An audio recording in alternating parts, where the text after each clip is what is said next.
ದರ್ಶನವನ್ನ ನಮ್ಮಂತ ಎಲ್ಲ ಯುವ ಸಹೋದರರಿಗೆ ಮಾಡಿದವರು ನಮ್ಮ ಪುನೀತ್ ಮಹಾರಾಜರು.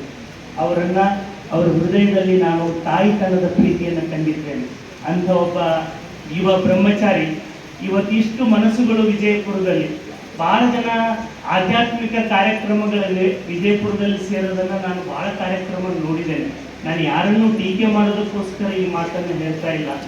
ಎಲ್ಲಿ ನಿಷ್ಕಲ್ಮಶವಾದ ಮನಸ್ಸು ಇನ್ನೊಬ್ಬರ ಒಳತಿಗಾಗಿ ತುಡಿಯುತ್ತದೆಯೋ, ಯಾರ ಹೃದಯದಲ್ಲಿ ನಿಷ್ಕಲ್ಮಶವಾದ ಪ್ರೀತಿ ಇದೆಯೋ, ಯಾರ ಅಂತರಾಳದಲ್ಲಿ ಇವ ನಮ್ಮವ ಎನ್ನುವ ಸದ್ಭಾವವಿದೆಯೋ ಅಂಥವರನ್ನ ಪ್ರೀತಿಸುವ ಗುಣ ಅದು ವಿಜಯಪುರ ಜನರ ಗುಣ ಅನ್ನೋದನ್ನು ನೀವು ಇವತ್ತು ತೋರಿಸಿಕೊಟ್ಟಿದ್ದೀರಿ.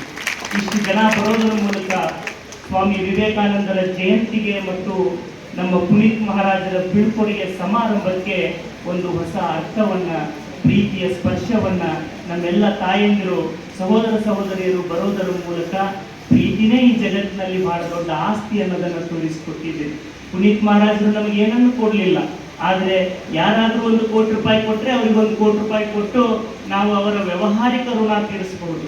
ಇಲ್ಲಿ ಕೂತಿರೋ ನಿರ್ಭಯಾನಂದ ಸರಸ್ವತಿ ಮಹಾರಾಜರು ಮತ್ತು ಎಲ್ಲ ಪೂಜ್ಯರು ಪುನೀತ್ ಮಹಾರಾಜರು ನಮಗೆ ಎಂದೂ ತೀರಿಸಲಾಗದ ಗುರುತನ ಮತ್ತು ತಾಯಿತನದ ಪ್ರೀತಿಯನ್ನು ನೀಡಿದ್ದಾರೆ. ಅದನ್ನು ನಾವೆಂದೂ ತೀರಿಸಲಿಕ್ಕೆ ಸಾಧ್ಯ ಇಲ್ಲ. ಗುರುಗಳೇ, ನಿಮ್ಮ ಆಶೀರ್ವಾದದ ಅಂತಃಕರಣದ ನೆರಳಲ್ಲಿ ನಿಮ್ಮ ತಾಯಿತನ ಗುರುತನದ ಪ್ರೀತಿಯನ್ನು ಸವಿದು ಈ ನಾಡು ವಿಜಯಪುರದ ಕಡೆ ನೋಡೋ ಹಾಗೆ ನಮ್ಮೆಲ್ಲರ ಅಪೇಕ್ಷೆ ಇದೆ. ಬೆಂಗಳೂರು, ಮಂಗಳೂರು, ದಾವಣಗೆರೆ, ನಾವೆಲ್ಲ ಕೊಡಗು, ಪೊನ್ನಂಪೇಟೆ ಎಂತೆಂಥ ಆಶ್ರಮ ಆಗಿದೆ. ಬೆಳಗಾವದಲ್ಲಿ, ನಮ್ಮ ಬಿಜಾಪುರ ಮತ್ತು ಭಾಗದಲ್ಲಿ ನಿರ್ಭಯಾನಂದ ಸರಸ್ವತಿಯವರು ಬರದೇ ಹೋಗಿದ್ರೆ ಇವತ್ತು ನಮ್ಮ ನಾಡಲ್ಲಿ ಆಧ್ಯಾತ್ಮಿಕ ಒಂದು ಹುರುಸಾಗಿ ಯುವಕರಲ್ಲಿ ಪ್ರೇರಣೆ ಬೆಳೆಸ್ತಕ್ಕಂಥ ಕೆಲಸ ಆಗ್ತಿರಲಿಲ್ಲ. ಅದನ್ನು ಶತಶತಮಾನಗಳವರೇ ನೆನಪಿಡ್ತಕ್ಕಂಥ ಕೆಲಸವನ್ನು ನಿರ್ಭಯಾನಂದ ಸರಸ್ವತಿ ಮಹಾರಾಜರು ಮಾಡೋದರ ಜೊತೆಗೆ ಒಬ್ಬ ಯುವ ಸನ್ಯಾಸಿಯನ್ನು, ಒಬ್ಬ ಯುವ ಬ್ರಹ್ಮಚಾರಿಯನ್ನು ಸನ್ಯಾಸಿಯನ್ನಾಗಿ ಈ ಸಮಾಜಕ್ಕೆ ಕೊಡ್ತಿದ್ರಲ್ಲ ಗುರುಗಳೇ.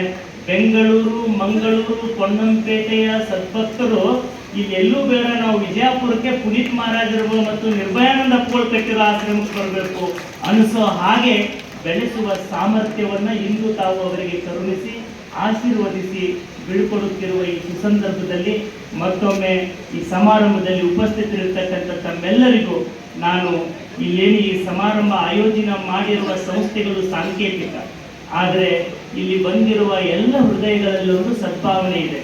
ಪುನೀತ್ ಮಹಾರಾಜರು ಒಬ್ಬ ಶ್ರೇಷ್ಠ ಸನ್ಯಾಸಿಯಾಗಿ ಮರಳಿ ಈ ಬಸವನಾಡಿಗೆ ಬರುವ ದಿನ ಒಂದು ದೃಢ ಸಂಕಲ್ಪವನ್ನು ಮಾಡಿ, ಅಂದು ಹೇಗೆ ಕಲ್ಯಾಣಾನಂದಜಿ ಮಹಾರಾಜರು ರೋಗಿಗಳ ಸೇವೆಯಲ್ಲಿ ಭಗವಂತನನ್ನು ಕಂಡರೋ, ಒಂದು ಅದ್ಭುತವಾದ ಆಸ್ಪತ್ರೆಯನ್ನು ಮಾಡಿ ಬಡವರು ನೊಂದವರ ಸಹಾಯಕರ ಸೇವೆಯನ್ನು ಮಾಡಿದ್ರು, ಹಾಗೆ ವಿಜಯಪುರದ ಜನ ಜ್ಞಾನಕ್ಕಾಗಿ, ಆತ್ಮಶಾಂತಿಗಾಗಿ, ಸಂಸ್ಕಾರಕ್ಕಾಗಿ ಏನು ಹಸಿದ ಯುವಕರ ಹೃದಯಗಳಿಗೆ ತಂಪೆರೆಯಲು ಅವರೊಬ್ಬ ವೀರ ಸನ್ಯಾಸಿಯಾಗಿ ಸ್ವಾಮಿ ವಿವೇಕಾನಂದರ ಮತ್ತು ಶಾರದಾ ಮಾತೆಯವರ ಗುರು ಮಹಾರಾಜರ ಪ್ರೇರಣೆಯಿಂದ ನಮ್ಮ ನಿರ್ಭಯಾನಂದ ಸರಸ್ವತಿ ಮಹಾಸ್ವಾಮಿಗಳ, ಅಂದರೆ ನಮ್ಮ ನಿರ್ಭಯಾನಂದ ಮಹಾಸರಸ್ವತಿಗಳು, ಅವರ ಹೆಸರಲ್ಲಿನೇ ನಿರ್ಭಯ, ಭಯರಹಿತರಾದವರು.